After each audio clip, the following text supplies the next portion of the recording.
Meus amigos, boa noite a todos. E hoje é o primeiro curso, né, de 2024 da Comissão de Educação Continuada da Sociedade Brasileira do Trauma Ortopédico. Eu gostaria de agradecer a participação de todos, a todos que estão nos ouvindo. E hoje nós vamos ter 4 aulas, né? E basicamente, assim, o mote dessas 4 aulas vai ser como evitar complicações, né? E então, a primeira pessoa que nós vamos chamar, uma pessoa bastante querida aqui por nós, o Dr. Marcos Giordano, o atual presidente da Sociedade Brasileira de Quadril, né? E o Dr. Marcos Giordano vai nos falar sobre a fratura do colo do fêmur, né? Não é apenas uma fratura do colo femoral.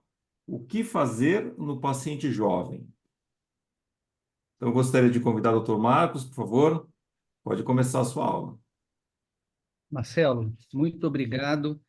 Eu me sinto muito feliz por estar nessa plataforma da SBTO com velhos e amigos, né, e queridos amigos aí da longa trajetória do trauma, quer seja da O, né, quer seja da SBOT. Então, o Luizão, o Robinho, o Pedrão, você, o Gustavo, o Caio, enfim, é uma satisfação muito grande. Eu queria te parabenizar, né, pela iniciativa, pela forma como a SBTO vem sendo conduzida, não só você, mas toda a sua diretoria. E como você disse, né, o mote aí dessa sessão é falar sobre evitar complicações e algumas lesões que são relativamente frequentes, né, são bem frequentes aí no nosso cotidiano ortopédico, né, e traumatológico. E, particularmente a mim, né, eu vou falar sobre a fratura do colo do fêmur no jovem, evitar complicações. E não são poucas, né? A gente sabe que a fratura do colo do fêmur no jovem é uma lesão que envolve uma certa morbidade, né? Eu represento o Hospital de Força Aérea do Galeão, as pessoas listadas em vermelho são as que fazem parte do grupo de quadril e de trauma também, e as em azul exclusivamente de trauma. Bom, e a gente vai seguir essa agenda, né? Primeiro, como é um grupo etário específico, jovem, eu acho que a gente tem que primeiro definir o que é jovem, né? E depois, naturalmente, que a gente vai, nesse grupo etário, falar como se evita complicações na fratura do colo do fêmur. Para isso, vai ter que entender a fratura, né? Entender a personalidade da lesão, né? E depois partir para como tem que fazer uma fixação e a redução da forma mais precisa possível. Se não for assim, obviamente que as complicações elas virão. Então, a redução e a fixação, vocês vão ver que elas são imprescindíveis. Então, vamos lá. Primeiro, o que é jovem? A juventude é um conceito que implicitamente, né, assim, a gente sabe que de maneira tácita, não preciso dizer que esse rapaz aqui andando de bicicleta é jovem, e também a gente não precisa, né, dizer que esses dois senhores aqui já estão na terceira idade. A dúvida que a gente vê é essa senhora aqui, essa jovem senhora septuagenária aqui, né, tá com uma saúde excelente e uma performance também altamente eficiente, né? E aí a Organização Mundial de Saúde, ela reconhece que no mundo em desenvolvimento, nos países em desenvolvimento, idade avançada, terceira idade, não é definido só pela cronologia, não é idade cronológica, mas pelos novos papéis ou pela perda dos papéis anteriores, ou a inabilidade de continuar ativo, contribuindo para a sociedade. E essa senhora aqui, certamente, ela continua desempenhando novos papéis e continua bem ativa para a sociedade. Então, não há por que se negar que ela seja uma paciente jovem. Mas como em tudo na medicina, né, a gente precisa de divisores de água para poder definir propostas, definir protocolos, fazer algoritmos, né? Para a fratura, normalmente, a Organização Mundial de Saúde determina, estabelece que pacientes acima de 65 anos são pacientes idosos. Mas na fratura do colo do fêmur, né, a maioria dos trabalhos, esse trabalho aqui é uma análise crítica, apesar de ser um periódico aberto, foi um trabalho bem escrito por esse grupo canadense, eles consideram que paciente jovem hoje para fratura do colo do fêmur talvez seja com menos de 60 anos. E nesse grupo de pacientes jovens, a preferência é fazer a fixação interna, tá? Então é isso, né? A gente sabe que no paciente rígido, ativo, que a gente considera efetivamente jovem, idade fisiológica, a primeira regra é não perder a cabeça. Então vamos manter a cabeça, não vamos tentar não substituir essa articulação, tá? Entendido então o que é jovem, agora a gente vai partir para a proposta aqui do painel, que é evitar complicação. Como é que se evita complicação em qualquer lesão, não só na fratura do colo do fêmur, no paciente jovem? Primeiro é entender a lesão. Se a gente não entende a lesão, é claro que vão vir todos os problemas do mundo aí. Então a gente tem que primeiro entender bem o que é a fratura, né, a personalidade da fratura, né, que é aquele conceito clássico do trauma que foi proposto por Nichols ainda na década de 60 do século passado. Então, não só a classificação radiográfica, mas a energia do trauma, o paciente que está recebendo essa fratura, e obviamente que também alguns pacientes jovens, ali mais próximos dos 60 anos, mais jovens assim com 50, 50 e poucos, existem algumas situações que vão ser até um pouco limitantes para a osteossíntese. A gente tem que ter isso em mente para diminuir a chance de complicação, talvez até pensando já em fazer uma substituição articular. Então, ainda nessa análise crítica desse trabalho, os autores também eles falam que nas fraturas não desviadas, também, mesmo no paciente mais idoso, a preferência é a fixação interna. Aí que vem o primeiro ponto, né? Beleza. Então, mas o que é fratura não desviada do colo do fêmur? Está claro para a gente também, né? Isso é um conhecimento tácito também. Ninguém precisa dizer para a gente que a fratura não desviada, né, ou a fratura estável, é aquela fratura Garden 1 e Garden 2. Garden 1 é impactada em valgo e Garden 2 é a fratura completa sem desvio. Esse grupo, né, classicamente, a gente entende como fraturas mais simples para tratar. Mas a literatura, fazendo uma revisão mais rigorosa da literatura, a gente vê que mesmo nesse grupo de fraturas, entre aspas, sem desvio, a taxa de reoperação é muito alta, podendo chegar até 20%, até um quinto. Isso foi uma revisão agora de 2009, do Henrik Palm, lá da Dinamarca, que ele fez com o grupo deles lá, o grupo de trauma da Dinamarca. E eles, a partir dessa análise que eles fizeram, até um quinto de reoperação nas fraturas ditas sem desvio, eles propuseram uma nova forma de medir essa angulação posterior nessas ditas fraturas sem desvio, impactada em valgo ou fratura Garden 2 mesmo. E para isso eles analisaram 113 casos consecutivos, tratados, né, com fixação interna e seguiram por um ano. Como é que eles propuseram essa nova medida? De uma maneira rápida para vocês, eles pegam a parte mais estreita do colo no perfil, pega o ponto médio e faz a mesma coisa, 5 milímetros proximalmente e 5 milímetros distalmente. Traça uma reta, descobre aqui o centro de rotação da cabeça femoral e outra linha saindo em direção ao centro de rotação. Esse ângulo é o ângulo de inclinação posterior, que conta não só com a angulação posterior, como a translação. E o que eles observaram? Eu acho que isso que é uma coisa bacana. Quando esse ângulo, no pós-operatório imediato, ele estava menor ou igual a 9, ou mesmo quando ele estava entre 10 e 19, essa inclinação posterior, a taxa de reoperação, que é o que está marcado em vermelho, foi constante, mais ou menos ali 13%. Agora, quando o ângulo era de 20 graus ou mais, olha só a taxa de reoperação. Subiu absurdamente, chegou a perto de 60%. Então, parece que esse 20 graus é um grande divisor de águas quando a gente fala em fratura não desviada, aquela fratura impactada. Então, a gente tem que analisar isso com mais critério. Mas não é só, diga-se de passagem, esse estudo foi conduzido em pacientes com 60 anos ou mais. Mas o desvio, e mesmo esse desvio, essa angulação, essa inclinação posterior, também se fosse num paciente mais com 40, 50 anos, provavelmente o comportamento ia ser igual, né? O resultado também provavelmente seria ruim. Então, dá para a gente extrapolar essa análise desses autores para um grupo etário mais jovem também. Mas o que importa além do desvio, né? Do ponto de vista biológico, a energia que se manifesta através do padrão de fratura, o traço de fratura, também é muito importante. E a gente tem que ter esse entendimento, né? É claro que as fraturas no jovem requerem maior energia e, de uma maneira geral, levam a traços mais verticais, que são mais desafiadores para nós cirurgiões para fixar, né? São mais desafiadores. E não é só a questão da verticalidade do traço. No jovem, existe uma taxa muito alta de alta de diminuição posterior. né, chegando até a 70% em algumas séries. E não só isso, traços às vezes mais subcapitais, são traços que vão definindo uma personalidade ruim da fratura, né? E nesses casos, mesmo no paciente jovem, ali com 50 anos, né, a gente tem que pensar muito seriamente na solução artroplástica, né? Pensar numa artroplastia total do quadril. Tá? Como esse caso, uma paciente lá do serviço, paciente de 59 anos, fratura desviada do colo do fêmur, né, com uma comminuição posterior, um traço mais subcapital, em que a gente já fez a opção logo por uma artroplastia total do quadril, né, com acesso anterior direto e paciente de 12 semanas totalmente reabilitado. E, finalmente, para terminar essa sessão, depois que a gente optou pela redução e fixação, a gente tem que fazer isso da maneira mais precisa possível.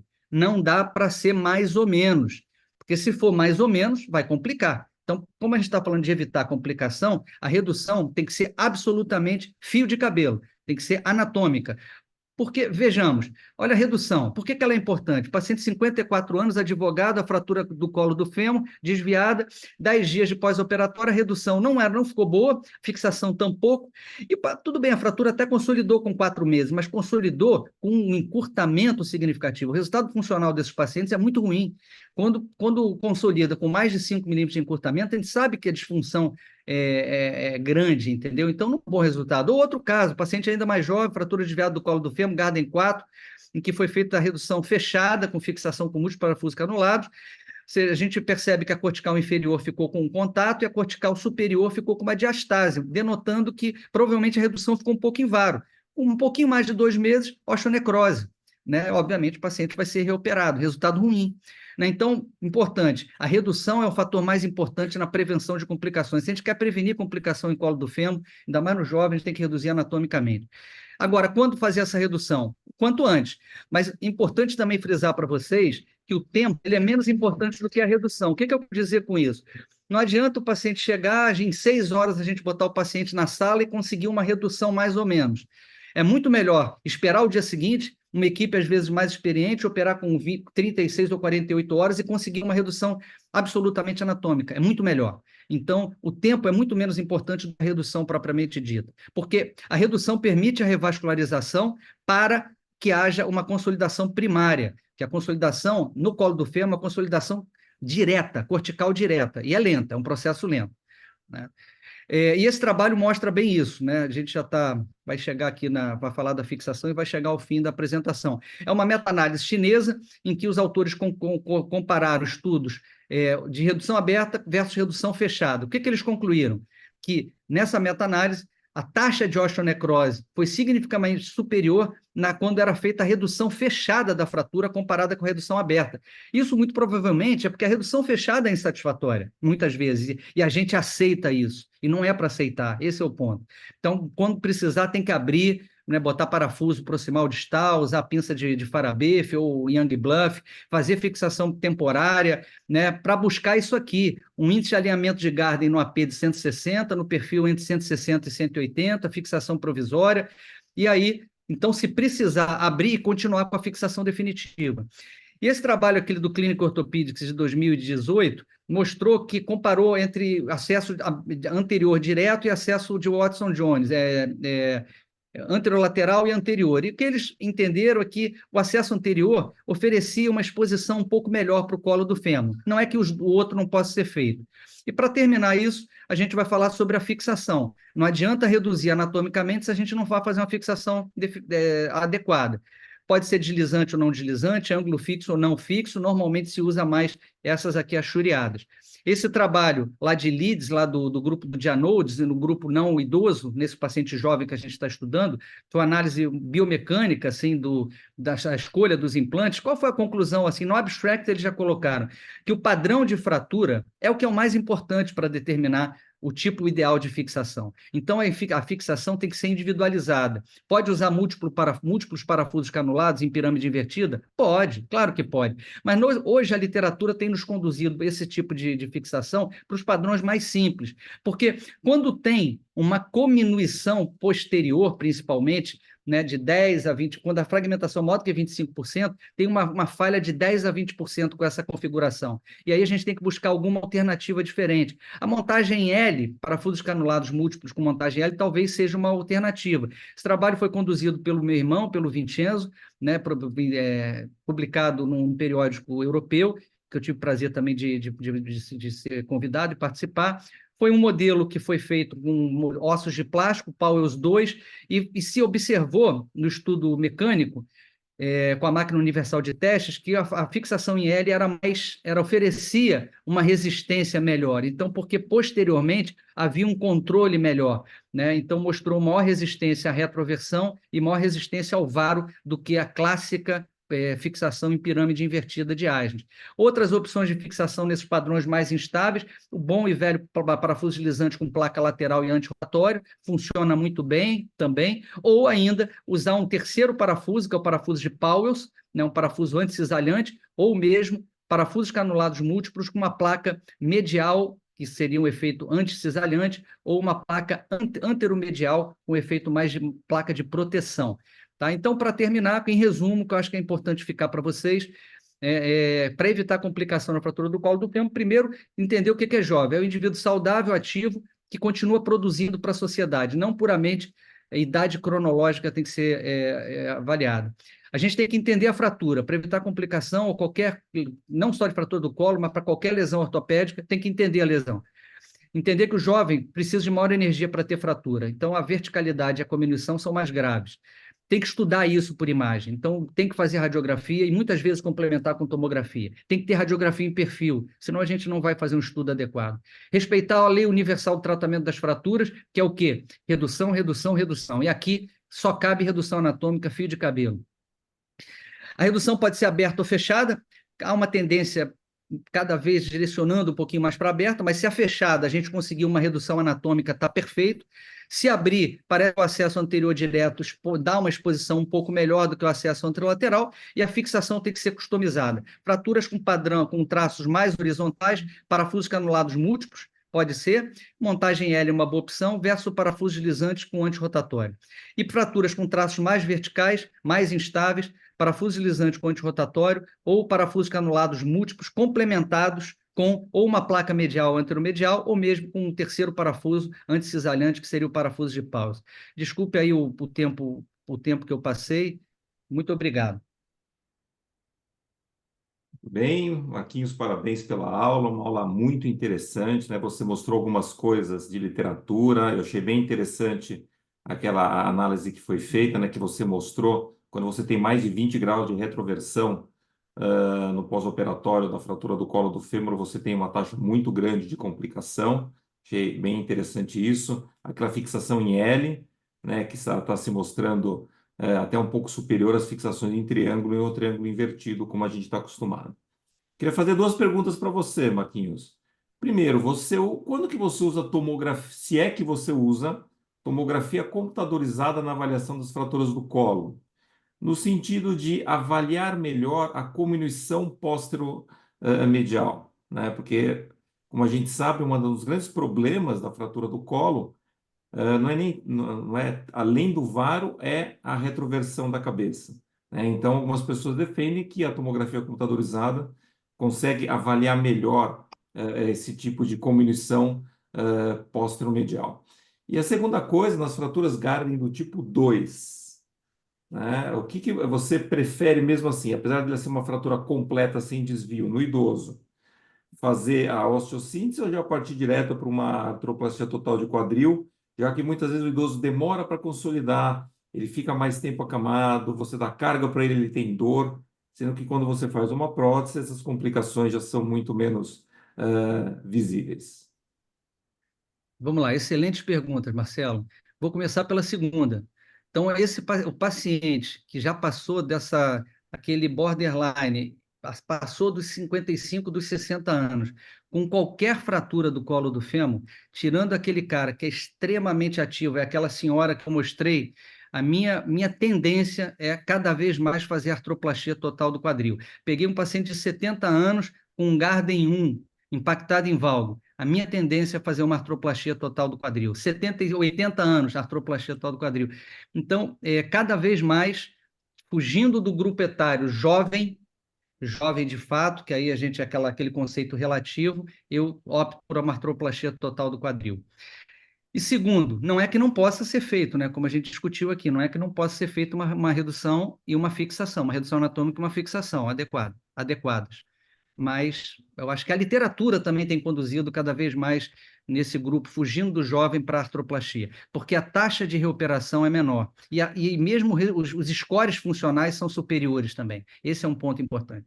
E em relação à tomografia computadorizada, quando eu não vou fazer a artroplastia total do quadril, então, se eu já sei que aquele paciente é elegível para artroplastia, um paciente já está com uma faixa etária, eu não faço tomografia, que eu já vou fazer a prótese. Agora, se eu acho que é uma paciente que precisa fixar, aí eu faço a tomografia, quase sempre. Agora eu estou fazendo quase sempre.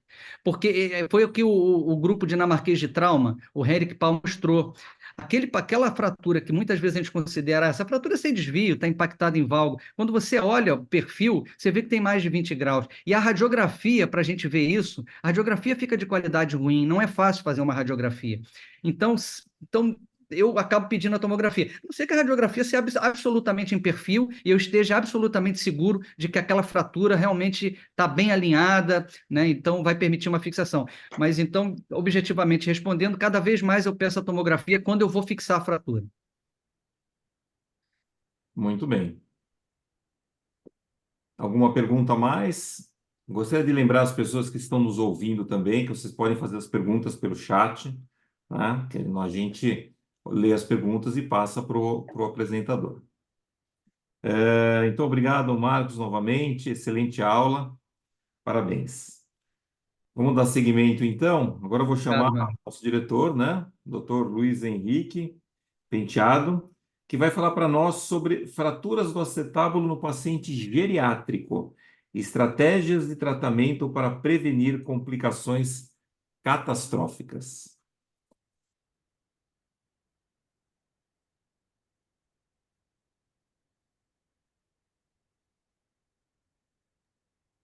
Bom, boa noite, pessoal. Tudo bem? É, eu gostaria de agradecer o convite aí em relação a essa apresentação. É muito bom estar aqui entre todos da diretoria, os amigos que estão aí também participando e também assistindo. Me coube falar aqui sobre o paciente geriátrico, a fratura de acetábulo no paciente geriátrico. O que que eu posso fazer para poder melhorar a situação deste paciente, o que que eu posso resolver em termos de tratamento. É um assunto complicado, porque a gente tentar evitar catástrofes depende muito do nosso portfólio de acesso e o que fazer. Não tem nenhum conflito, e a gente percebe que esse paciente hoje, cada vez mais, nós temos um paciente geriátrico, que é uma lesão cada vez mais comum, cada vez a sobrevida maior dos pacientes, mesmo com baixa ou alta de energia às vezes. E os padrões mais comuns são as fraturas de dupla coluna e a coluna anterior com hemitransverso posterior. O que é um problema, porque na verdade isso acaba acontecendo uma impacção maior, uma lesão ainda maior da fratura acetabular. E esse padrão de fratura no idoso é o que traz uma série de complicações. Normalmente são fraturas com maior desvio da coluna anterior, normalmente a superfície quadrilátero, a lâmina, ela está envolvida, sempre há uma impacção do teste acetabular, sempre há uma luxação central desse quadril, normalmente há alguma lesão na cabeça femoral, uma lesão condral, uma lesão de cartilagem, uma impacção da parte de carga da cabeça femoral, e principalmente nas fraturas mais posteriores, existe uma cominuição, uma impacção muito grande marginal da fratura de parede posterior. E a fratura do acetábulo no paciente geriátrico, ela está descrito na literatura que o tratamento com redução e fixação interna, ela tem uma mortalidade em um ano relatada em torno de 5 a 15%. E o atraso, quando mais de 48 horas, às vezes não aumenta o risco de mortalidade. Mas, se você acrescentar solicitar acompanhamento multidisciplinar, avaliação geriátrica, a gente começa a diminuir bastante o nosso nível de complicação. Esse slide é um slide bem interessante de um colega da Academia Americana, que coloca que o tratamento da fratura do paciente geriátrico ele tem que ser redução e a fixação mais estável possível, ou a redução e fixação da fratura do acetábulo associada à artroplastia. O que não pode ser feito, o que não pode ser utilizado desta forma, é a redução com uma falta de habilidade em mantê-la durante todo o tratamento ou a perda da redução. Esse é o maior problema nas fraturas de acetábulo por qualidade ruim no paciente geriátrico. Então, a literatura fala que os pacientes com fratura de acetábulo e luxação posteriores, a redução, a qualidade de redução é a variável mais importante dessa situação, e já se comparou muito na literatura também o que é mais importante, se o gap é o maior problema ou se o desvio é o degrau. E vejam que o gap na literatura, mesmo com quase 5 milímetros de abertura, ele é melhor tolerado do que o degrau articular com apenas 1 milímetro. Então, quanto melhor a redução, embora algumas vezes o gap, pela que a perda óssea acaba acontecendo pela falha, acaba existindo nesse aspecto. Uma coisa que hoje cada vez mais vem se estudando são os modelos plásticos, a impressão 3D, e esses modelos biomecânicos têm sido utilizados também para fratura do paciente geriátrico. Então, análises biomecânicas vão permitir, com esse modelo, a gente ter noções aonde colocar nossos clamps de redução e quais são as ações musculares ou ligamentares que possam estar infringindo ainda maior desvio dessa fratura, que a gente possa fazer o tratamento. Com relação ao momento da cirurgia, não há uma alteração maior que impeça ou que coloque numa situação de complicação. Mas, do ponto de vista da redução anatômica, ela fala cada vez pior em termos de tratamento à medida que os dias se passam. Pelo amor de Deus, eu nunca vi coisa Na igual. abordagem estopar, cada vez mais no paciente geriátrico, nós temos mantido isso como uma solução de redução mais facilitada do que a mesma exposição inguinal. No paciente geriátrico, a gente tem um acesso mais fácil da fixação interna até a sacroiliaca e uma visão direta da parte anterior da quadrilátera. Aqui é um exemplo do seu Amilcar, é um paciente com um acidente de carro, teve essa fratura. Normalmente a coluna anterior come transversa, abordagem estopar, a gente utiliza para poder conseguir fazer essa redução. Esse é o momento de redução mais adequado para a gente poder tirar essa impacção, e a dificuldade é justamente manter essa redução. O que conseguir placa, parafuso em grelha ou parafuso em poste, estruturas que você possa manter essa redução, porque a cobertura é essa dificuldade. E aqui, em algumas situações, as placas ortogonais também permitem que a gente consiga ter uma redução favorável. Na parte anterior, a gente tem utilizado mais a estopar. Isso faz com que a gente tenha uma redução maior. A grande discussão na parte posterior, hoje, em paciente geriátrico, é se usa abordagem de Gibson ou abordagem com Klingenbeck. É claro que naquelas fraturas mais baixas, como essas, fraturas numa hiperflexão do quadril, num acidente de trânsito, numa fratura de parede posterior, você vai buscar a Koch-Lengebeck, que vai te dar todo aquele critério de possibilidade de redução. Sempre lembrando que na fratura do paciente geriátrico, apenas enxerto e parafusos isolados não é adequado. Vejam que mesmo numa situação de fragmentos maiores, com a colocação de parafusos interfragmentares, a placa se faz necessária para dar mais suporte nesse fragmento frágil e que, de uma certa forma, pode ter outras microfraturas não perceptíveis no nosso exame. E a abordagem de Gibson, ela vem mais sendo defendida para o paciente geriátrico, porque nos dá um acesso melhor ainda. Então, é realizada a osteotomia de gástrica, que permite com que a gente tenha um acesso muito maior. Além de uma área doadora para enxerto, para corrigirmos as impacções, nós temos acesso total da parte superior, fazendo com que a gente consiga corrigir lesões como essa. Então, o paciente geriátrico, posicionamento da perna, a gente faz a osteotomia inicialmente com a serra. Vejam, observando o vasto lateral como o nosso parâmetro, o glúteo médio nessa situação, e você acaba complementando com o osteótomo para fazer a liberação. Vejam como aqui é apresentado, a Gibson ela permite toda a visualização do teto, e toda isso aqui é a parte do teto acetabular, o glúteo médio está lateralizado para anterior. Então, aqui nós temos os fragmentos de parede, toda a fragmentação, veja o tamanho do fragmento, com área cartilagem, o teto acetabular impactado, aqui a cápsula com fragmentos. Então, a abordagem Gibson no paciente geriátrico nos permite esse tipo de avaliação e também a aproximação de fragmentos e colocação de implantes de uma forma até mais facilitada e até melhor nesse aspecto. É, é,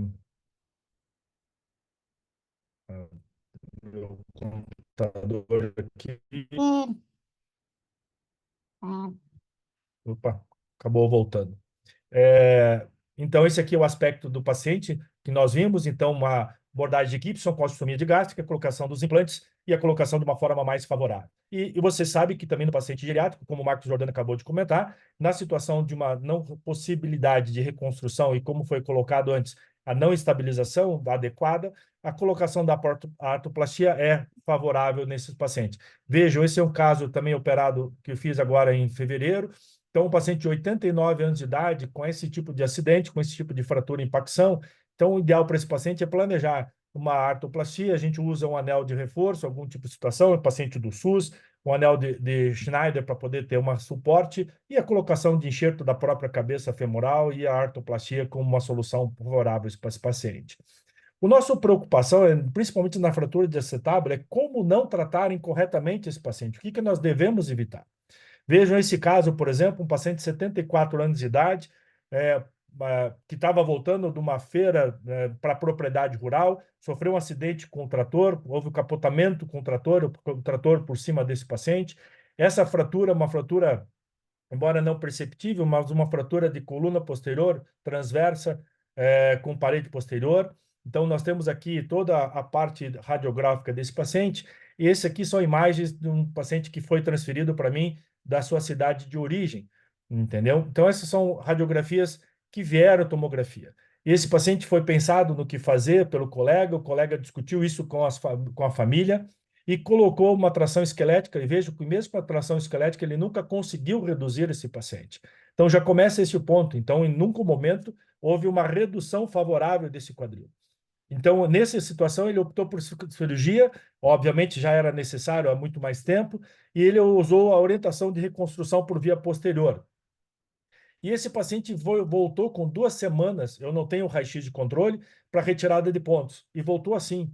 Percebam que numa fratura transversa, ele nunca conseguiu reduzir a fratura da coluna posterior, ele nunca reduziu a parede, e vejam, olha o tamanho da placa com a falta de colocação adequada da parede posterior, assim como na situação de coluna.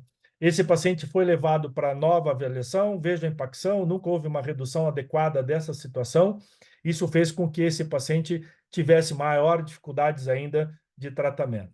Novamente luxado, foi colocado o que pensar para esse paciente, e esse paciente acabou evoluindo para um tratamento completamente fora do usual. E aí, em termos de pensar uma nova fixação, esse colega fez o que não se deveria fazer. Tentou estabilizar a fratura com fios de Kirchner. Fios de Kirchner não segura, não estabiliza a nossa fratura.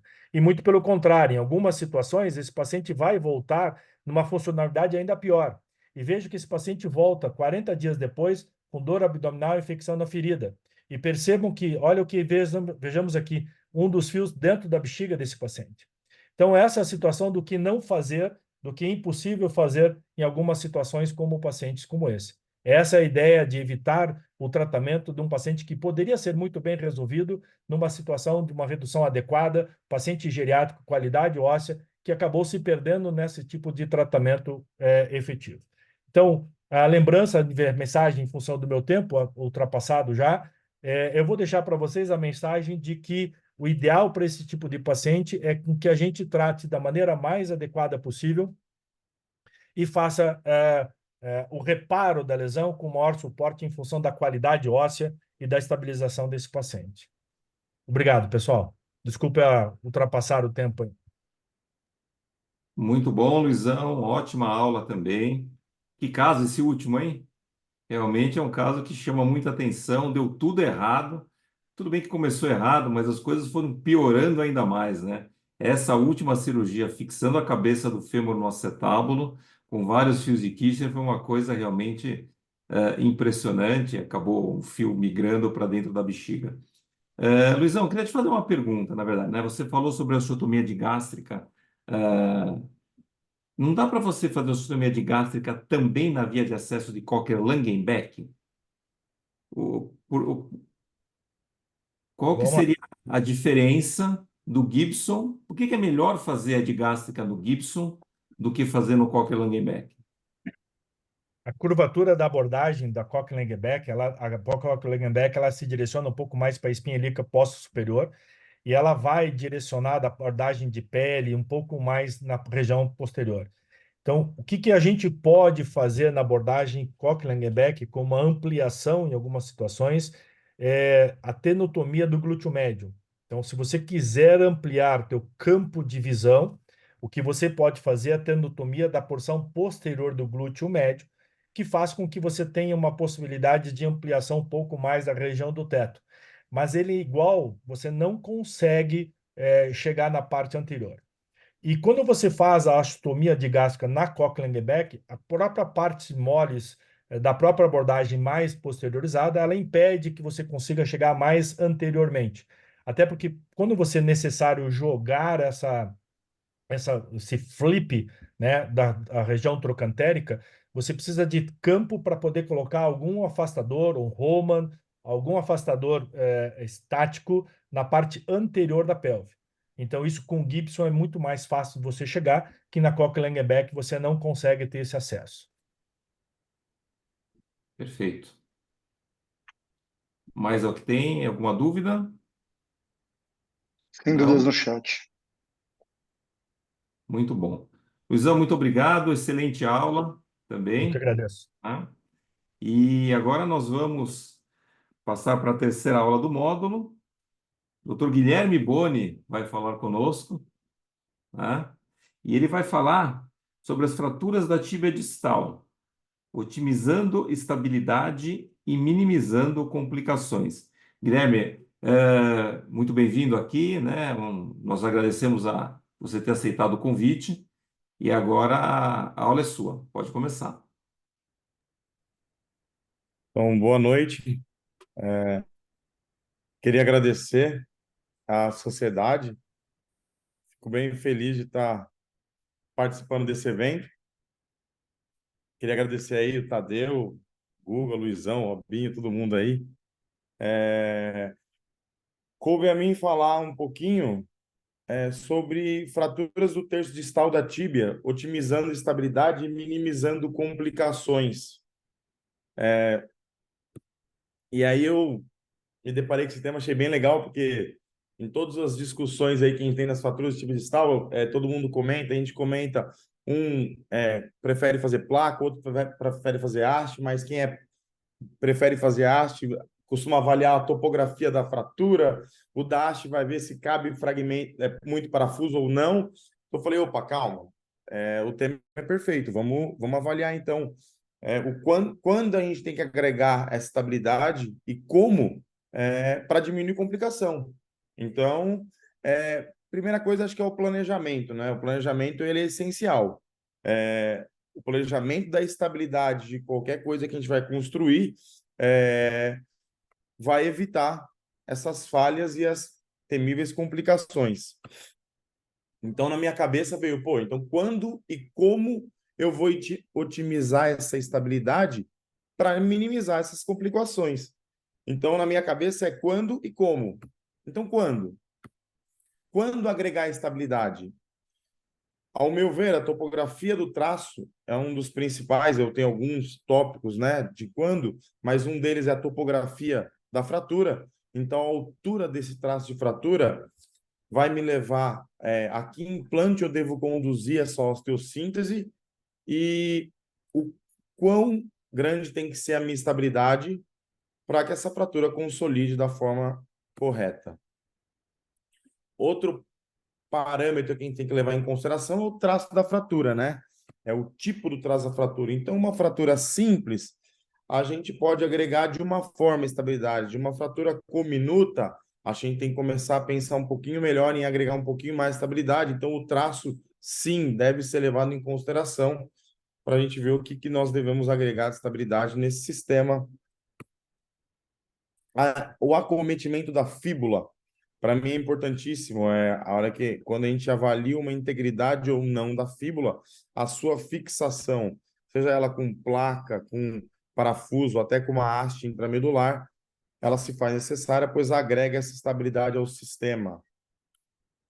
Partes moles, na minha opinião, lesões de partes moles, ela é um momento para a gente pensar quando agregar estabilidade, justamente para diminuir as complicações aí que a gente tem nesse local, principalmente nesse local, e principalmente dependendo do traço de fratura. E as revisões, né? Seja por falha da osteossíntese ou por alguma pseudoartrose. E aí a gente tem que pensar quando a gente vai agregar estabilidade aí. Então, para mim, esses são os parâmetros de quando agregar estabilidade. Mas aí me vem a pergunta, como agregar estabilidade? Então, acho que implante agrega estabilidade, sim. Então, o duplo implante, ele agrega estabilidade? Sim, o duplo implante, ele agrega estabilidade. Um tutor intramedular, ele agrega estabilidade? Sim, o tutor intramedular, ele agrega estabilidade. As placas aí de fragmento específico, placas para fragmento específico, elas agregam estabilidade? Sim, elas agregam estabilidade, além de ajudar na redução da fratura. A haste de fíbula agrega estabilidade? Na minha opinião, sim, ela agrega estabilidade. A partir do momento que você coloca um tutor intramedular na fíbula, você agrega estabilidade ao sistema, sim. E o parafuso Poller é outro ponto é outro implante aí que vai agregar estabilidade. Então, o implante é importante? Na minha opinião, o implante é importantíssimo. É ele que vai agregar estabilidade, basta saber utilizar, como o Luizão falou muito bem na aula dele. E outro ponto, além do implante que agrega estabilidade, são técnicas de redução. Eu acho que toda aula de trauma, o ponto principal sempre vai ser a redução. Seja ela uma redução anatômica ou uma restauração anatômica, a redução é o ponto principal aí da nossa osteossíntese, né? Então, acho que vale a pena a gente comentar das técnicas de redução no momento de que a gente fala como agregar essa estabilidade. E aí, de novo, o Poller é um parafuso que, além do implante que agrega estabilidade, ele é uma técnica de redução. A gente consegue aí mimetizar o canal, o istmo medular, e aí a gente reduz a fratura da melhor forma possível. O F2, que ele é muito utilizado nos Estados Unidos, aqui é difícil a gente achar esse instrumento, mas ele é um instrumento que você coloca aí essas barras laterais numa barra única longitudinal, que dependendo do traço de fratura e do tamanho do membro do paciente, a gente consegue um braço de alavanca e de uma maneira incruenta e indireta a gente acaba reduzindo a fratura. Então, sim, é uma técnica de redução que agrega estabilidade. E a utilização de pinças, né? A utilização de pinças, dependendo do traço de fratura, a utilização de pinça ela é muito bem-vinda para uma redução aí, tanto para uma redução anatômica ou para uma restauração anatômica o mais perfeita aí possível. Então, essas são as técnicas de redução. A literatura, ela é muito vasta quando a gente fala sobre técnica de redução, como agregar estabilidade. Eu acho que o ponto principal hoje que a gente tem é muito a gente diferenciar o duplo implante e avaliar e analisar, né? Levando tudo em si que eu falei até agora em consideração, se o melhor é placa, se o melhor é haste, e é óbvio, a literatura chega à mesma conclusão que todas as nossas discussões dos nossos serviços, que dependendo do traço de fratura extraarticular, que dependendo da topografia, dependendo do traço, um implante vai ser superior a outro. Sendo que quando cabe os dois, a literatura acaba mostrando que é indiferente o uso de um ou outro. Por mais que a gente pense aí, pelo menos eu penso que a haste é um tutor intramedular, então agregaria mais estabilidade, mas não é isso que a literatura mostra. Esses trabalhos, quando você consegue utilizar os dois implantes, os resultados os desfechos são os mesmos. Então, agora vamos entender toda essa teoria que eu contei, todo esse quando e todo esse como que a gente falou até agora, né? Eu gosto muito desses organogramas, então eu organizei de um jeito mais que eu acho que é mais fácil a gente passar. A gente tem que avaliar três coisas. A gente tem que avaliar a topografia do traço de fratura, o tipo do traço e a estabilidade que a gente quer agregar no sistema. A partir desse momento, eu defino meu implante. Definindo meu implante haste ou placa, eu vou realizar, óbvio, a técnica adequada para a maior taxa de sucesso possível. Então, vamos entender o que a gente desenhou aqui. Uma fratura em espiral do terço distal aí, da diáfise da tíbia, a gente pode utilizar, a gente pode fazer vários tipos de osteossíntese, uma estabilidade, a gente pode fazer uma osteossíntese com estabilidade, com uma redução anatômica, uma estabilidade absoluta, pode até usar um parafuso de tração no foco de fratura, e aí colocar uma placa de neutralização, e aí fazer uma osteossíntese com uma placa de neutralização, ou a gente pode fazer uma redução, uma restauração anatômica, que é o alinhamento, a rotação e angulação e o eixo do membro, e a partir daí fixar de forma relativa com uma haste com um tutor intramedular ou com um tutor extramedular, uma haste ou uma placa. A gente pode, claro, utilizar a nossa pinça e aí lembrar que sempre lembrando, por isso eu coloco essa foto sempre lembrando que o principal em qualquer osteossíntese é a redução. E nesse caso, a gente avaliando a topografia do traço, o tipo do traço, a estabilidade que a gente quis dar no sistema, eu acabei optando pelo implante sendo uma haste intramedular. E eu agrego estabilidade ao sistema, e aí a gente consegue avaliar que dependendo do implante, e a gente sabe que muda de serviço para serviço, eu consegui uma fixação distal aí estável, e coube os parafusos da haste, então eu me dei por satisfeito.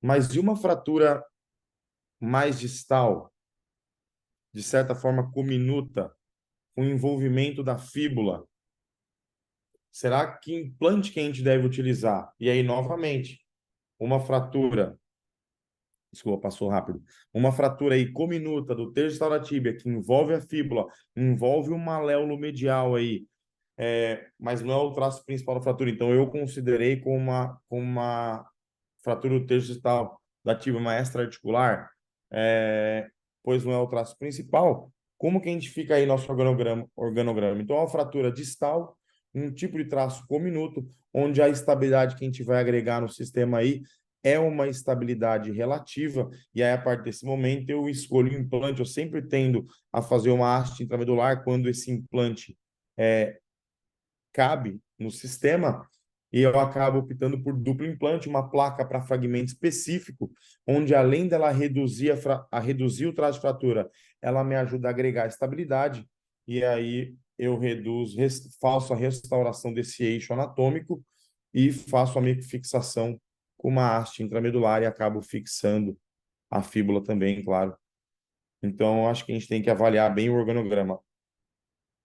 Outra fratura, uma fratura também cominuta do terço distal da tíbia, envolvendo aí a fíbula também. Nesse caso, esse serviço que eu estava, a gente acabou optando, a haste que eu tinha, os parafusos não eram tão distais assim, então estudando topografia, estudando traço de fratura, estudando a estabilidade que eu queria agregar ao sistema, eu avaliei o implante, acabei optando por uma haste, por uma placa bloqueada, e uma haste intramedular de fíbula, que me ajuda a agregar essa estabilidade no sistema. Então, mensagem final que eu gostaria de deixar é que, por mais que eu tenha colocado pontos de quando e como, o planejamento é o principal. É ele que começa aí a agregar estabilidade no nosso sistema, acho que é o nosso planejamento. E o nosso planejamento, claro, a fim de evitar qualquer complicação. Muito obrigado. Muito obrigado, Boni. Excelente aula. E, assim, tem uma pergunta aqui da plateia, né? Boni, qual a tática que você utiliza para determinar onde e como fazer o poler, antes ou depois da fresagem? Como é que você faz aí? Qual que é o seu pensamento na hora de colocar o poler? O meu pensamento quando colocar o poler, eu sempre avalio se esse traço claro, o traço, estamos falando do terço distal da tíbia, né? Eu gosto de fresar já com o poler, porque eu acho que, dependendo até da altura do traço, ele é muito distal e você mesmo assim vai tentar uma haste, porque você tem uma haste que o bloqueio dela é muito distal, e isso agrega estabilidade e daria certo eu colocar esse tipo de implante. Eu acho que por mais que você coloque o poler no local certo que é no menor fragmento, eu levo sempre essa regra, né? No menor fragmento, na menor cortical, esse é o meu parâmetro. Você bater esse implante, ou você, de certa forma, sempre vem escrito, né? Do not hit, mas a hora que você bate o implante, eu acho que a tendência que você tem, ou a possibilidade que tem aí, é a complicação de uma fratura que você não tem. Então, esse bater o implante, para mim, fica meio. Por isso que eu acho que todo puller deve ser colocado antes da fresagem do canal medular, a fim justamente para minimizar essa complicação aí, de você bater e ter uma fratura indesejável, um terceiro traço de fratura que você não estava imaginando até então. Ok. Uma outra pergunta aqui, né? Nessas fraturas da tíbia distal, que tem fíbula associada, que tem maléolo lateral junto, você sempre começa pela tíbia ou depende, né? Porque assim, na fratura do pilão tibial, o que a gente ensina normalmente é que comece pela fíbula, se a fíbula for de traço simples, para você ganhar o comprimento da fíbula e, portanto, facilitar e ganhar o comprimento da própria tíbia. Mas a gente não está falando em pilão tibial, a gente está falando em fraturas distais da tíbia.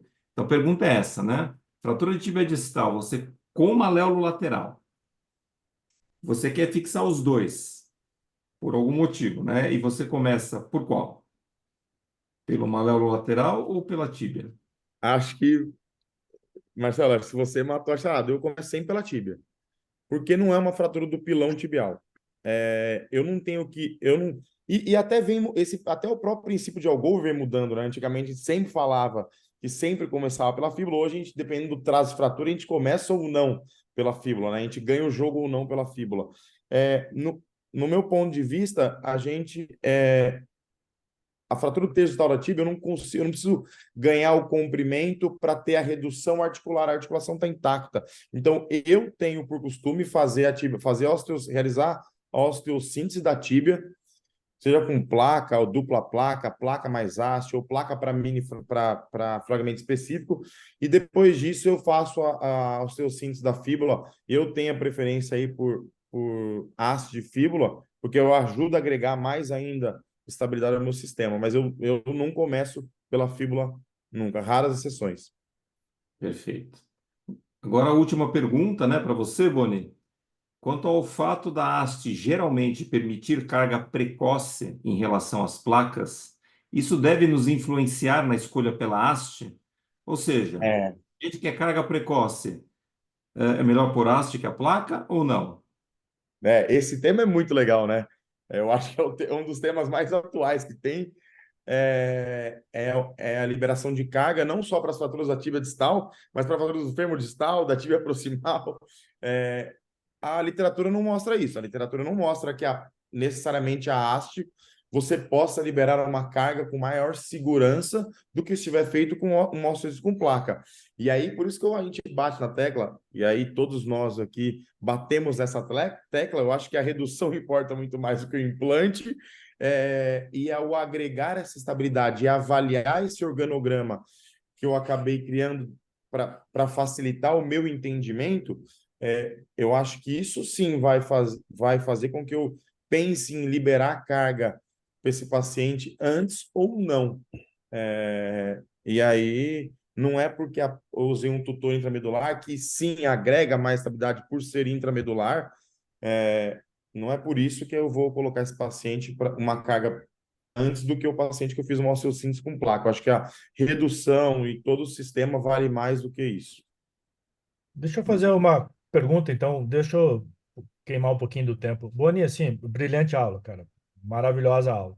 Mas Obrigado, chefe. já que você falou que assim, você não pede a haste por permitir carga. E durante a aula você comentou que naquele caso que você colocou a placa foi porque você não tinha uma haste de parafusos bem distais. Então, assim, para não ser, se você não tem uma haste adequada, você vai para a placa, isso não pode ser só o motivo, né? O que você usa de critério realmente, assim, independente de você está no país das maravilhas, tem tudo disponível. O que te faz indicar placa? O que te faz indicar haste nessa estrutura distal? Eu acabo olhando, didaticamente, para todo mundo entender, eu acabo olhando, chefe, se nesse fragmento distal eu vou conseguir pelo menos 3 parafusos.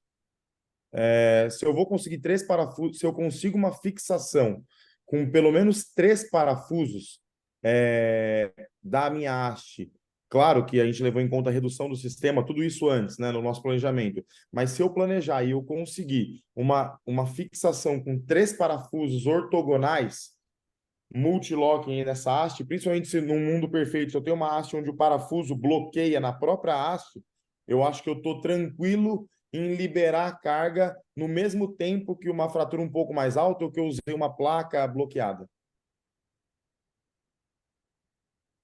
Maciço que permita 3 parafusos de bloqueio, eu consigo aço. Caso contrário, placa agregando alguma outra estabilidade que possa permitir mini placa e fazer. É um Perfeito. parâmetro interessante. Valeu, obrigado. Obrigado, chefe. Obrigado, então, Guilherme Boni. Excelente a participação. Muito obrigado por você ter aceitado o convite. Agora nós gostaríamos de chamar o Dr. Robinson Esteves, né, que é o vice-presidente da Sociedade Brasileira do Trauma Ortopédico, que vai falar para nós sobre fratura por hiperextensão do planalto tibial. Fala, Robinho, agora é com você. Valeu, Marcelo, obrigado. Muito boa noite aí para os meus amigos de diretoria, pessoal que está essa noite apresentando, todos queridos amigos, e muito boa noite para o pessoal que está também nos assistindo. Bom, esse é um tema que talvez seja um dos temas mais discutidos hoje e mais difíceis da fratura do planalto tibial, que é a fratura por mecanismo de hiperextensão. Eu queria compartilhar aqui com vocês algumas questões sobre esse tipo de fratura, que é talvez um dos mais desafiadores no tratamento dessa lesão, que é a fratura com inversão do slope do planalto tibial. Eu queria apresentar para vocês quais são as características que definem a fratura por mecanismo de hiperextensão e descrever para vocês como que a gente hoje enxerga o tratamento dessa fratura e propor um algoritmo de tratamento um pouquinho diferente do que existe hoje na literatura. E o que existe hoje? Apesar de ser considerado um tópico quente, né, na fratura do planalto tibial, essa revisão sistemática que a gente fez e submeteu, ainda não está publicada, ela mostra que só existem hoje na literatura 21 estudos que tratam especificamente da fratura em hiperextensão do planalto tibial. Vejam só que inconsistência. A gente discute muito hoje nos congressos sobre a fratura em hiperextensão, mas existe muito pouca coisa na literatura e nós estamos aprendendo a como manejar esse tipo de lesão. Bom, esse é um artigo muito interessante sobre a fratura em hiperextensão do planalto, que foi publicado já faz um tempo pelo grupo do John Scolaro dos Estados Unidos, e eles definem esse tipo de fratura. Normalmente, são fraturas que representam menos de 20% das fraturas bicondilares do planalto. Normalmente, é uma carga axial combinada com varo e com valgo. Existe uma cominuição que pode ser em toda a zona anterior do planalto, mas ela é mais frequentemente vista na região anteromedial do planalto, embora se o mecanismo for valgo e hiperextensão, nós vamos ter uma cominuição e esse afundamento na margem anterolateral. A característica principal é realmente a inversão do slope tibial. E a outra característica que define a fratura em hiperextensão é o envolvimento da coluna posterior, mas com falha em tensão, ou seja, é uma ruptura da dobradiça posterior, não é um cisalhamento posterior. E se nós não entendermos que isso não é um cisalhamento, fatalmente nós vamos pensar que a gente precisa suportar a região posterior do planalto e na maioria das vezes isso não é necessário. Os chineses, eles fizeram uma analogia a essa lesão da hiperextensão do planalto tibial, chamando esse afundamento, que é um afundamento importante na margem anterolateral ou anteromedial, ou nas duas, de Changkeng-like injury.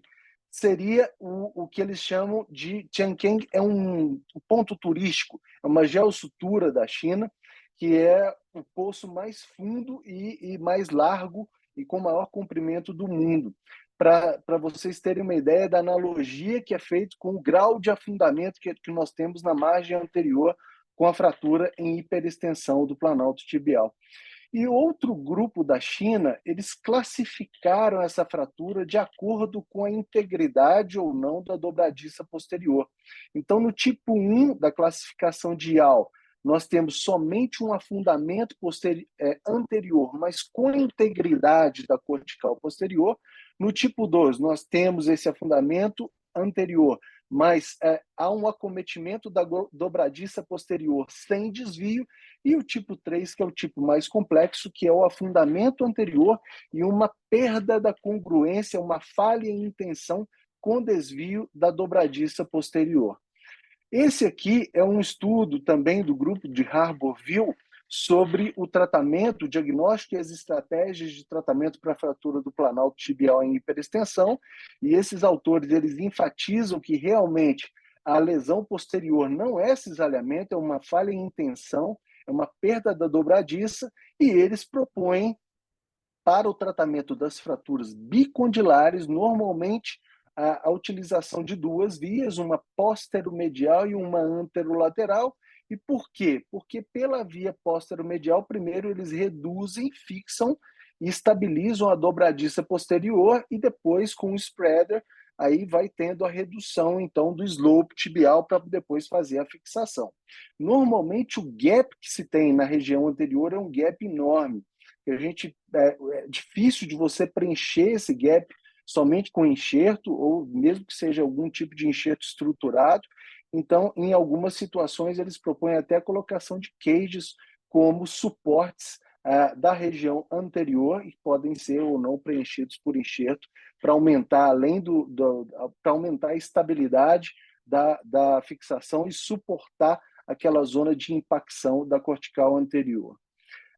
Esse mesmo grupo que fez analogia do Chiang-Kai-like injury para a fratura em hiperextensão do planalto, eles propõem uma via anterior única e, se necessária, além dessa manobra, que normalmente ela pode ser eficiente para a redução da dobradiça posterior, mas, no meu entendimento, ela é ineficiente para você corrigir qualquer tipo de afundamento, porque não há nenhum tipo de ligamento taxia nessa fratura, mas eles propõem essa via anterior, osteotomia da tuberosidade anterior da tíbia e a fixação com uma placa anteromedial e anterolateral.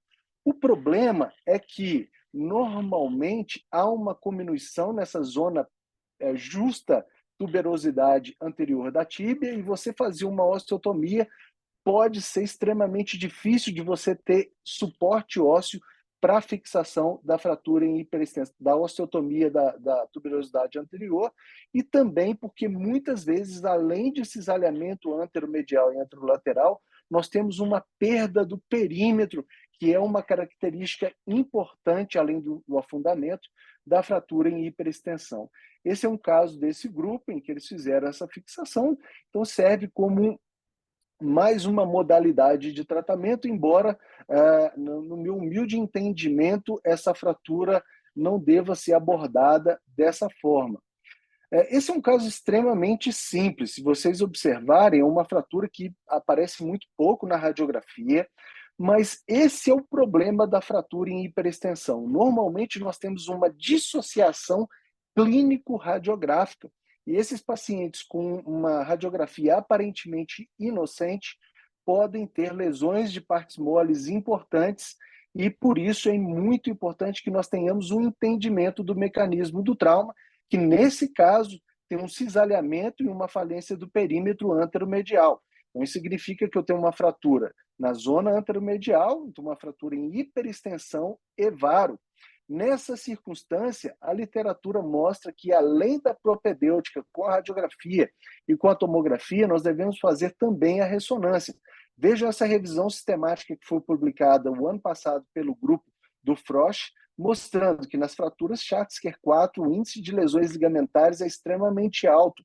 Em laranja é o índice de lesão ligamentar detectada na ressonância no Schatzker-4, e vocês vejam que é um padrão em que uma fratura aparentemente inocente pode esconder uma lesão ligamentar com instabilidade importante e perda do perímetro anteromedial. Nesse caso, felizmente, vocês vejam que é uma fratura que não tem uma lesão ligamentar, apesar de ter o edema, de ter o cisalhamento anteromedial. E então o que a gente faz nessa circunstância, se não houver, como é uma fratura articular, no meu entendimento, deve ser fixada. Eu não trato essa fratura de maneira conservadora, embora isso é um tema controverso, eu reconheço, mas eu prefiro, numa fratura como essa, articular, mesmo que o desvio seja mínimo, fazer a contenção do perímetro e, se houver necessidade, uma placa de suporte. E que foi feito nesse caso, com uma via pequena, anteromedial, a gente faz a redução da fratura, o suporte do perímetro, colocação de uma placa horizontal para restabelecer aquela região da perda de perímetro anteromedial do planalto, e aqui a condição do paciente com 4 semanas fazendo a sua reabilitação e com o movimento livre do joelho.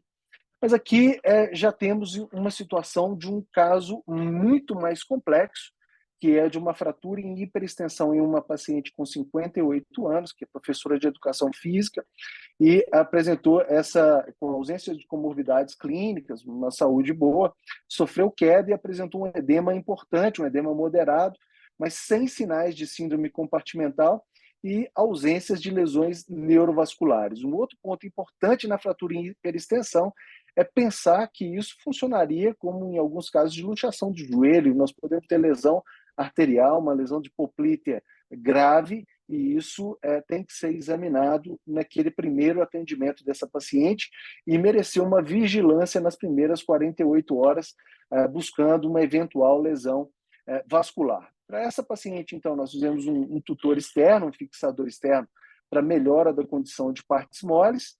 Aqui vocês vejam que na tomografia no corte axial há uma grave cominuição nas zonas anterior, medial e lateral. No corte sagital há uma clara inversão do slope tibial. Vejam vocês que grau de cominuição e de afundamento que nós temos nessa região anterior. E aqui no corte coronal dá para se observar que a lesão lateral ela é pior do que a lesão medial. Aqui, mais uma vez, o corte sagital e a reconstrução 3D. E, apesar de ter um acometimento da coluna posterior, claramente nós temos aqui o entendimento de que não é um cisalhamento posterior. É uma lesão por perda, por falência da dobradiça posterior. E aqui, mais uma vez, vocês vejam. Então, nós temos uma série de problemas para enfrentar no tratamento dessa paciente. O primeiro deles é que nós temos uma fratura bicondilar com um fragmento epifisário curto, um fragmento difícil de ter um elemento ósseo para fixação. Então, nós temos que pensar um pouco em situações fora da caixa para tentar solucionar essa lesão. Outro é que nós temos essa falha em tensão, então não há, na maioria das vezes, a não ser que eu não tenha uma redução indireta dessa dobradiça posterior, não há por que suportar posterior. Essa impacção subcondral, eu tenho que pensar que ela pode ser uma impacção de tal monta que necessite de algum grau de substituição, ou metálica ou com enxerto, se possível, até estruturado. E como que eu tenho que ter um parâmetro, é importante ter um parâmetro também para saber o quanto de correção do slope tibial. E aí o outro lado da paciente deve ser examinado.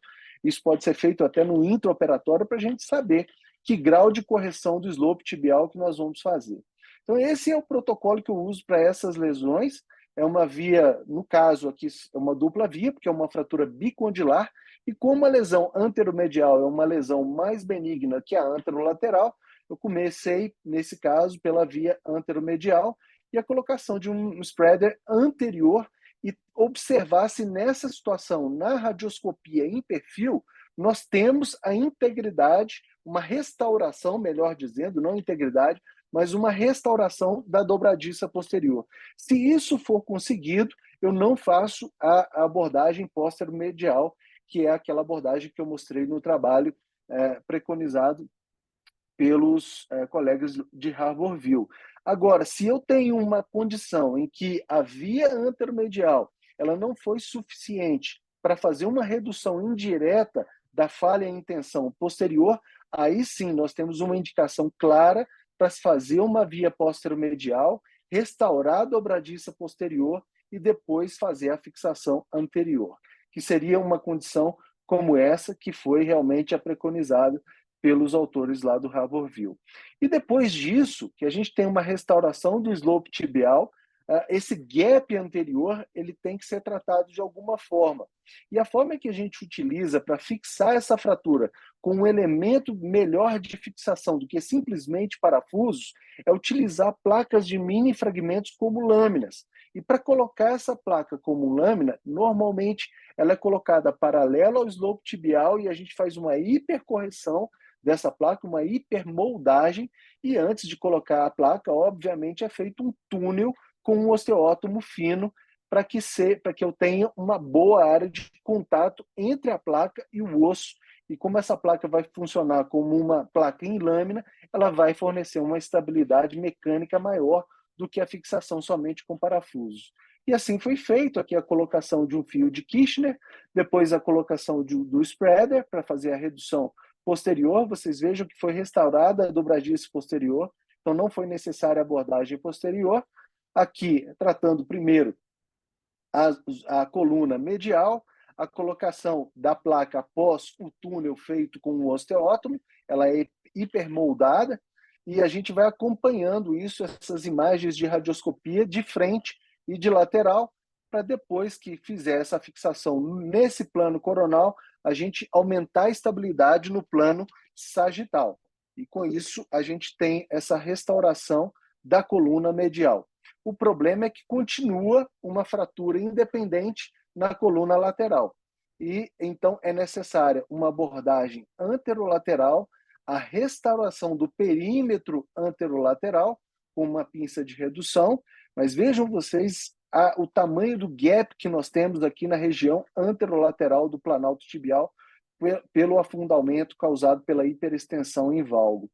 Aqui a correção do perímetro também com uma placa de mini fragmentos, são placas de 2.7 e 2.4, depois o osteótomo fixando a epífise subcondral na região da coluna lateral, a placa que vai ser hipermoldada paralela ao slope tibial, e aqui depois a colocação de mais uma placa lâmina, e nós temos então a restauração do perímetro e uma restauração também do slope tibial da paciente. Aqui é o acompanhamento dela, o quadro clínico. Essa paciente foi recentemente operada, então não tenho um follow-up longo, mas eu já tenho um follow-up mostrando um ganho progressivo de amplitude de movimento e com 3 meses a consolidação da fratura, que pode ser observado não somente nas radiografias, como também na tomografia computadorizada que nós fizemos de controle para observar que grau de consolidação e que grau de manutenção de redução que nós obtivemos utilizando essa técnica. Essa técnica da lâmina subcondral, ela não é uma técnica nova, existem alguns artigos que já foram publicados sobre isso. Eu tive a felicidade de participar, junto com meus amigos, Code, Sergei e com Peter Janodes, desse artigo que foi publicado pelo Vincenzo, mostrando que a placa em lâmina pode ser feita, inclusive, com uma placa terço tubular. Ela é uma ferramenta útil quando nós temos um fragmento epifisário curto, principalmente se nós temos que ter um footprint maior, uma área maior de contato para manutenção de afundamentos periarticulares, principalmente em casos de revisão de osteossíntese do planalto tibial. Então, como mensagens finais que eu queria trazer para vocês é que essa fratura, ela normalmente é subvalorizada por nós, que padrões de fraturas aparentemente inocentes numa radiografia devem ter a sua propedêutica aprofundada para que nós tenhamos também um diagnóstico de uma instabilidade ligamentar que muitas vezes pode ser grosseira, e essa dissociação quadro clínico e imagem, ela é muito vista nas fraturas em hiperextensão do planalto tibial. Se nós não reconhecermos esse mecanismo de lesão, nós não vamos reconhecer lesão ligamentar associada e o potencial risco de lesão da artéria poplítea que o trauma em hiperextensão fornece, e não existe um consenso atual ainda hoje sobre o tratamento dessa fratura.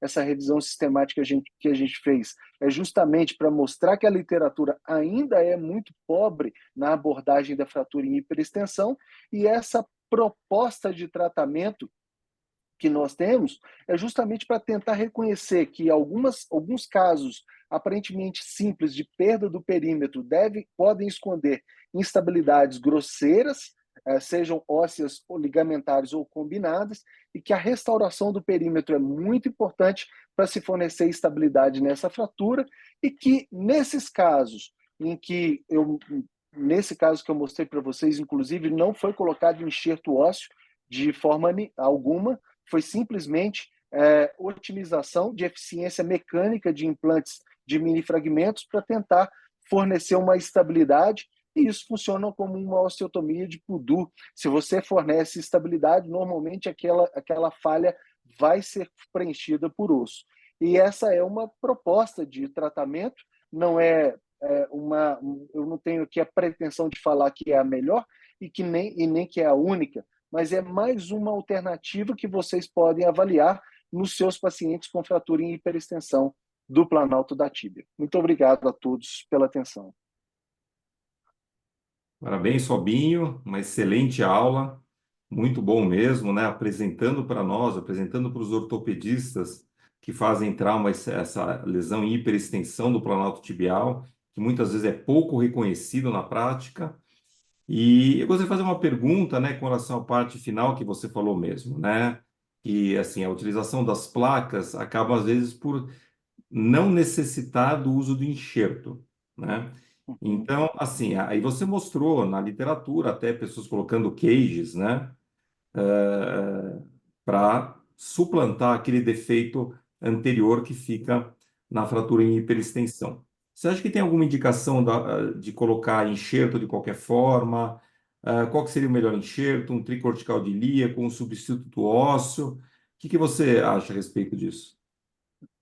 Marcelo, hoje, com a evolução dos implantes que nós temos, normalmente, como eu falei, isso funciona como osteotomia. Na maioria das vezes, esse enxerto não é necessário se a estabilidade foi suficiente.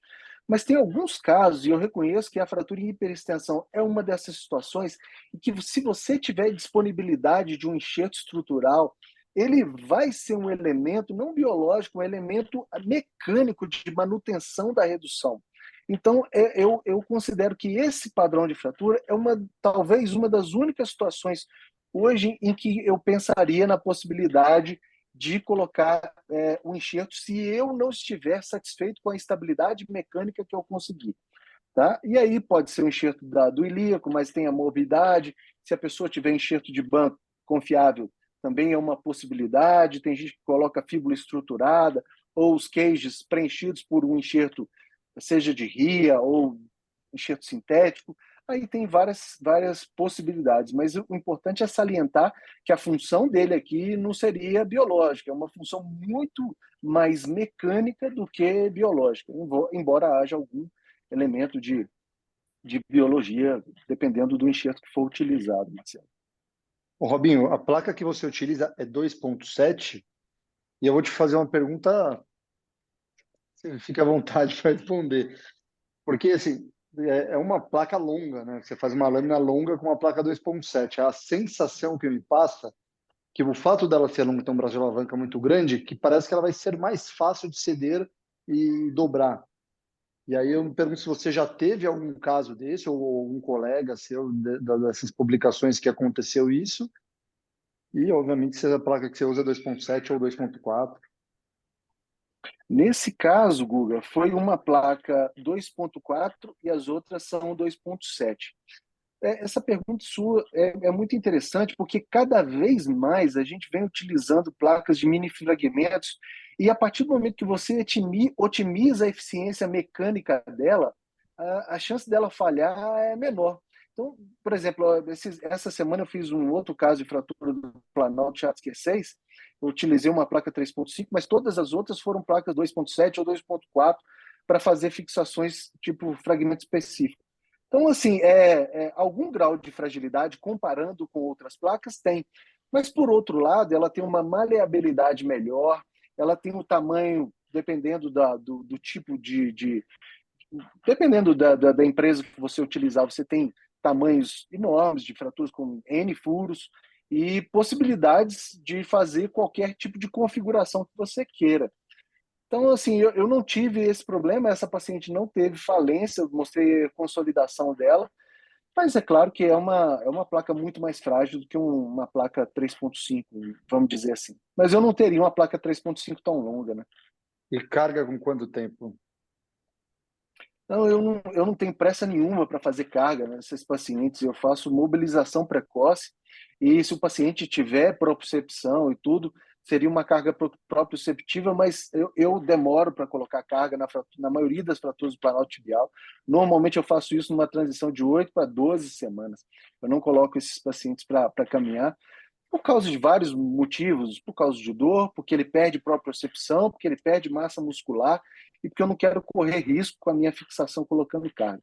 Esse é um tema controverso, eu não sei qual que é a sua opinião, mas eu sou bem conservador na colocação de carga, principalmente em um padrão complexo como esse, porque se ela tiver falência, eu não vou ter o que fazer, entendeu? Robinho, Eu também posso fazer uma seguro pelo pergunta? menos 4. Oi, Pedrão. Oi. Posso fazer uma pergunta? Claro. Primeiro, eu queria agradecer a- aos todos os apresentadores. O que se aprende em uma hora aqui não tem preço. Não tem preço. O que se aprende com as dicas, com os truques, com as indicações. Eu acho que é uma horinha da tua vida que vale a pena isso. E vocês quatro foram absolutamente excelentes. E você, então, Robinho, você dá um show. Você sempre dá um show, como o Luizão dá um show nessas apresentações. Eu queria uma pergunta, Robinho. Quando você fala nesse tipo de fratura, você fala muito em alavanca, né? Você tem que alavancar a parte da frente, alavancar a parte lateral, alavancando a fratura. No osso osteoporótico, como é que você faz isso? Pedro, obrigado primeiro, você é sempre muito gentil aí. Obrigado, Pedro. Mas olha só, no paciente osteoporótico, aí a gente tem mais problema ainda, porque essa fratura em hiperextensão na má qualidade óssea, aí é que a gente tem que usar a maior eficiência mecânica possível. E eu acho que essa situação de se colocar placas em lâminas subcondrais, e aí a gente tem que aumentar a eficiência dela e colocar várias placas em determinadas situações, é uma situação em que eu pensaria ainda mais na colocação, além das placas, do enxerto, né, para você ter um elemento de manutenção da sua redução. Porque senão ele pode fazer um afundamento progressivo ali subcondral desses pacientes e aí a gente vai ter um índice maior de falência. Então, na fratura por fragilidade, aí sim, Pedro, eu acho que teria mais ainda indicação de se pensar em um suporte robusto de enxertia. Aí eu estou falando de fíbula, porque esses pacientes também têm baixa qualidade para você tirar enxerto do ilíaco, né? Isso. Então aí eu estou falando de fíbula horizontal e tudo Você para sabe, talvez aumentar a estabilidade, ou o queijo também, mas são situações extremamente as, difíceis, né? porque as alavancas que você faz nesse osso também é difícil, né? Você levantar esse osso todo, o osteoporótico também é difícil, né? Aham. Não é só manutenção, né? É, E aí você isso, Pedro, dependendo... Perdão, Pedro. Você sabe que eu sou absolutamente fã de várias placas menores para conter a mecânica, né? Esse negócio de placa Aham.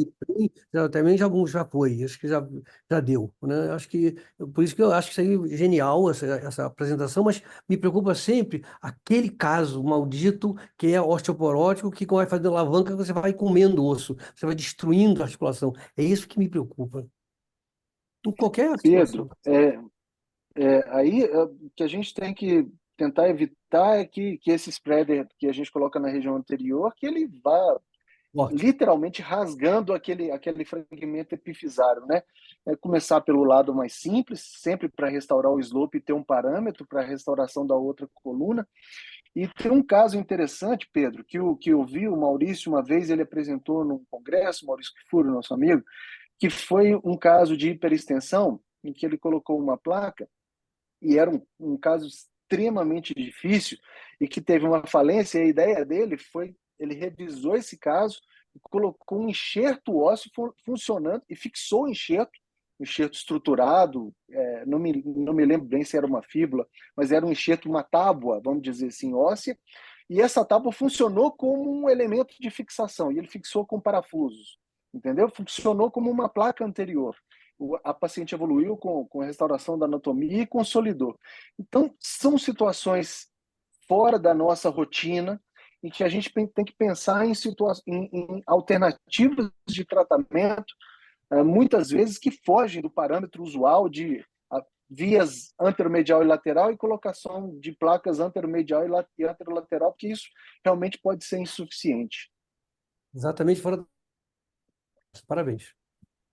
Guga, Obrigado, pelo Pedrão. adiantado da hora, vamos fazer a última pergunta, né, da plateia aqui. E quando você tem uma lesão ligamentar, né?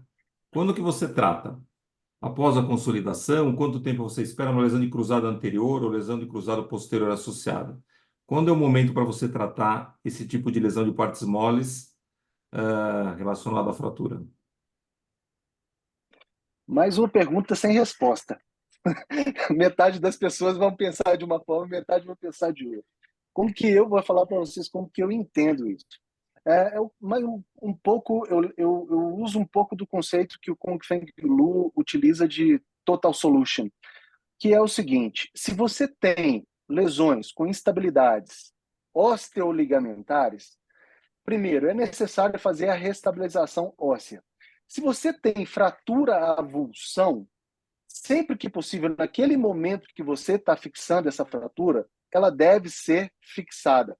Se houver possibilidade com parafusos, o que for, aí eu estou falando de pivô central, seja por fixação de superior para inferior, ou então o que a gente chama de fixação Robin Hood, que é para colocar parafusos ou da face posterior ou da face anterior em direção à espinha tibial. Fixação periférica, se houver avulsão, aí nós estamos falando de avulsão de cabeça da fíbula, avulsão de epicôndilo, e se não tiver avulsão óssea, mas eu fiz, por exemplo, isso é muito comum na fratura luxação do joelho com perda de perímetro, e o mecanismo de hiperextensão é o mais frequente nesse tipo de lesão.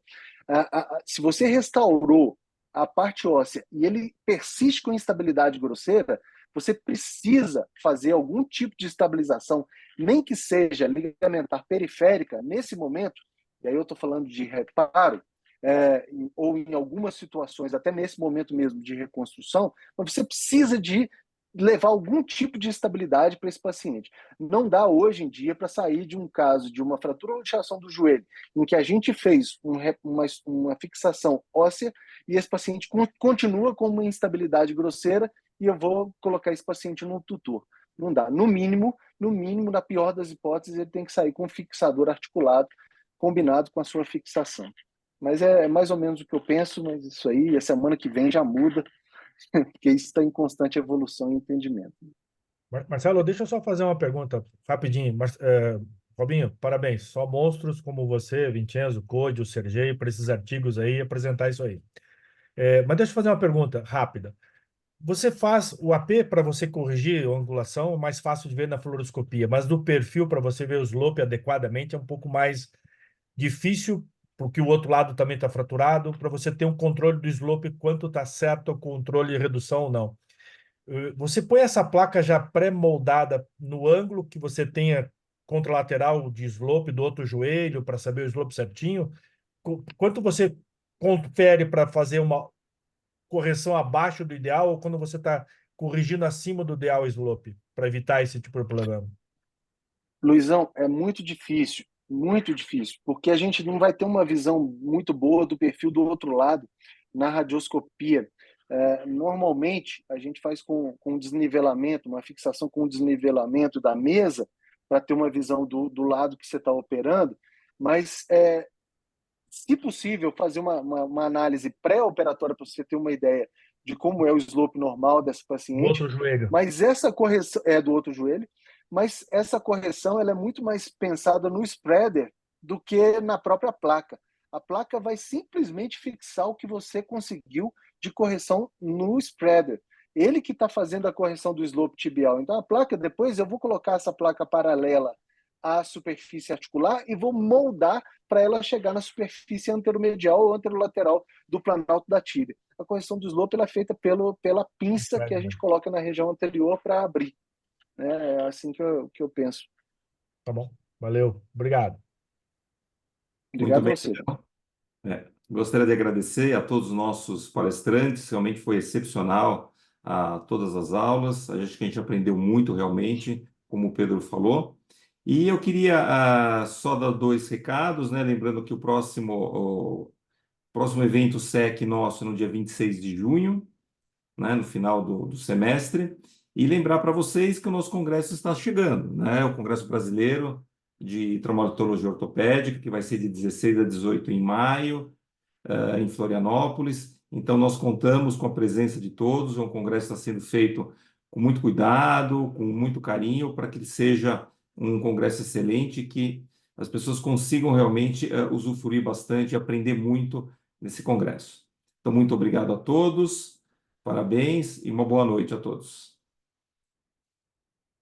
Muito obrigado. Boa noite, pessoal. Boa Boa noite. noite. Boa noite, gente. Um abraço.